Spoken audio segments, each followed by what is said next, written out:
Okay, so we had a doctor day today.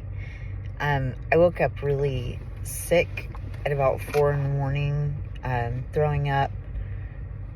I have these days about 2 or 3 days a week, and they are starting to taper off. They started out being about 4 days a week, and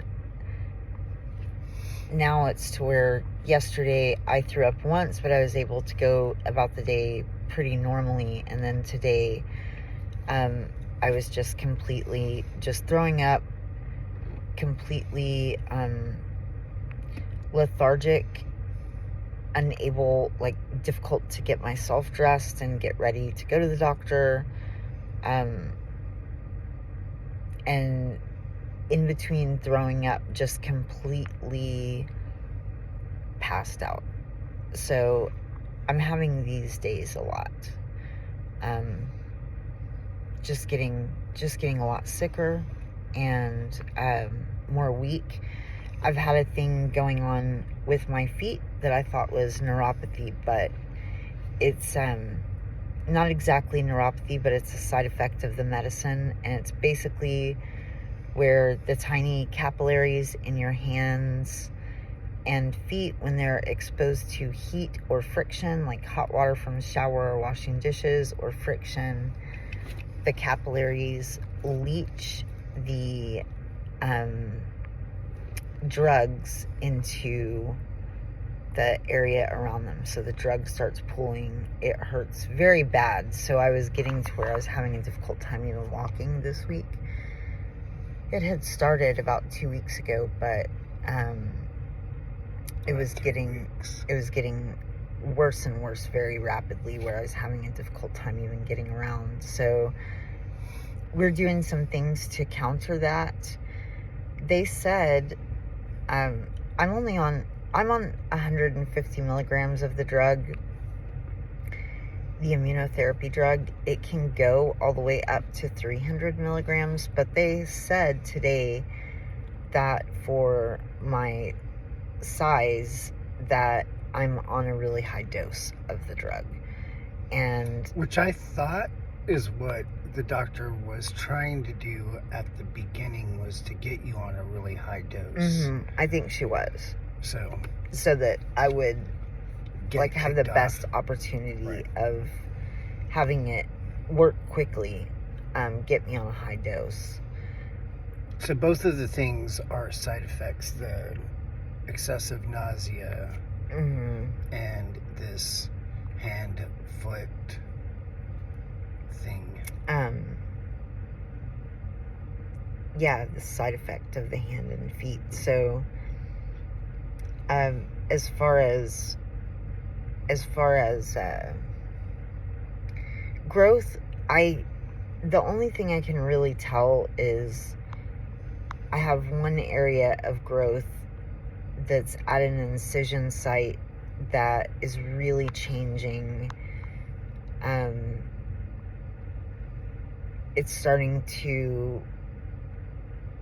It's grown in a way where it's starting to push the skin out. It's like coming up to the skin surface. It kind of feels like there is a spiky ball inside of me, or like there is Velcro. Yeah, maybe like Velcro is a good way to describe it, where it feels like it's like pulling apart when I move. Like feels like it's kind of like something sewn in or stapled in, where it's like pulling at me when I move and stuff. And then laying down on it, it's like jabbing at you. Yeah, it hurts whether it's uncomfortable, like sitting right now. It's uncomfortable for my clothes to touch it. It's just uncomfortable. It makes it very hard. Up until this point, I've been able to just really be good at pushing thinking about cancer out of my mind, and just like thinking positive thoughts and stuff. And so it's a reminder in a way that makes it very difficult to do that. So things are mentally getting more difficult. A lot of that has to do with, like what we were talking about last night, the number of options that are becoming more limited. Right. And even though, like, some of the symptoms and the side effects we're still able to mitigate with different things, like your Epsom salt soaks, the different medicines, increasing the anti-nausea, the infusions of iron, magnesium, and all of that, they're helping. But we're just having to do more and different things to mitigate some of the debilitating symptoms. Yeah.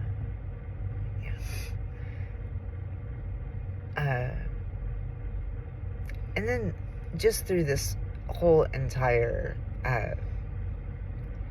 time of having cancer, losing I lost somebody extremely close at the beginning of cancer. My other abolitionist friend Shelley that started the Joyful Patriarchy Wife blog that I wrote with, and then losing John Barrows, and then Ellie Imtage, also, going through her cancer spreading, and it's just really a lot. It's really hard. And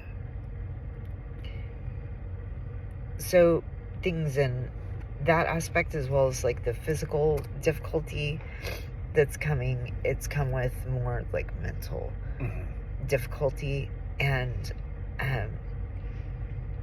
just trying to, you have to constantly adjust in how you're going to trust God in every part of it as things change.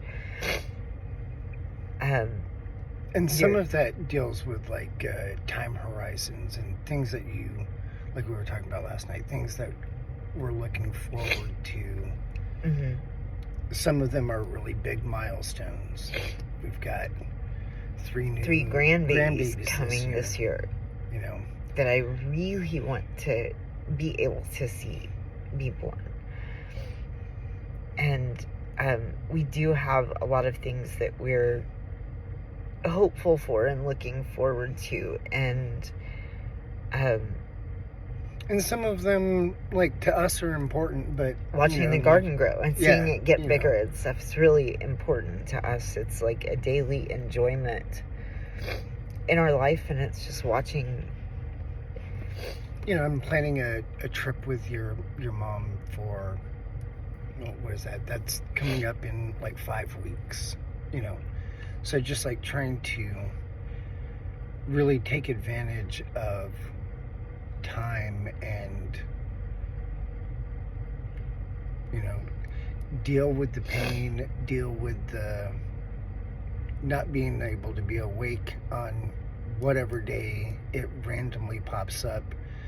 But then when there is a day that you can move around, let's go have lunch with Mercy. Right, yeah. We try to do Riley the come over. most and what we can as when there are good days, and just really enjoy them. So that's where we're at right now. We have a scan in 2 weeks. I'm still getting the iron infusions. They're still helping. I think that's what's bringing the decline of the being sick, like tapering it off every day. My doctor had said my iron was so low that it was going to take months to get it stable in a normal range, in a healthy range. So through infusions.